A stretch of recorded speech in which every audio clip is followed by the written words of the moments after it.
ইউক্রেনের খার্কিভে রুশ হামলার জবাব সামরিক মহড়া দিতে চায় ন্যাটো। এর মধ্যে লিথুয়ানিয়ায় বড় মহড়া করেছে পশ্চিমা সামরিক জোটটি। ইউক্রেনকে সমর্থনে ন্যাটোর প্রতিটি পদক্ষেপ রাশিয়াকে নিয়ন্ত্রণে রাখতে সহায়তা করবে বলছে চেক। এদিকে রাশিয়া জানিয়েছে ইউক্রেনের ফ্রন্টলাইনে সমান তালে হামলা জোরদার করে যাচ্ছে তারা। ইউক্রেনে রুশ আর পশ্চিমা দেশগুলোর যুদ্ধ খেলা চলছেই। হামলার জবাবগুলিতে আবার কখনো কথার লড়াইয়ে ব্যস্ত মস্কো কিয়েভ। এর মধ্যে খার্কিভে রুশ হামলার পক্ষে সাফাই দিলেন প্রেসিডেন্ট ভ্লাদিমির পুতিন। জানান, পশ্চিমাদের উস্কানির জেরেই খার্কিভে বড় হামলায় গেছে মস্কো। এরপরই মস্কোকে খেপাতে আরও সক্রিয় হয়ে উঠল ইউক্রেন মিত্র পশ্চিমা সামরিক জোট ন্যাটো।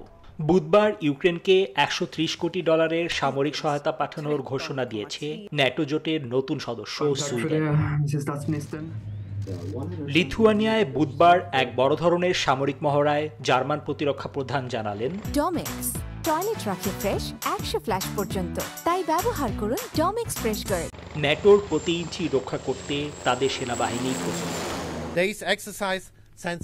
আজকের মহড়া রাশিয়াকে স্পষ্ট বার্তা দিচ্ছে, আমরা জার্মানি, ন্যাটো, লিথুয়ানিয়া সবাই প্রস্তুত। ন্যাটো অঞ্চলের উত্তর থেকে দক্ষিণ, পূর্ব থেকে পশ্চিম প্রতিটি ইঞ্চি রক্ষা করতে আমরা সক্ষম। এদিকে গেল 24 ঘন্টায় আরও একাধিক আক্রমণ শুরু করার কথা জানিয়েছে রাশিয়া। আবার একই দিনে ইউক্রেন দাবি করছে ব্রিটিশ অনুমতি নিয়ে রাশিয়ার ভূখণ্ডে তারা নিক্ষেপ করেছে স্টর্ম শ্যাডো মিসাইল। নিবির আমিন, নিউজ 24।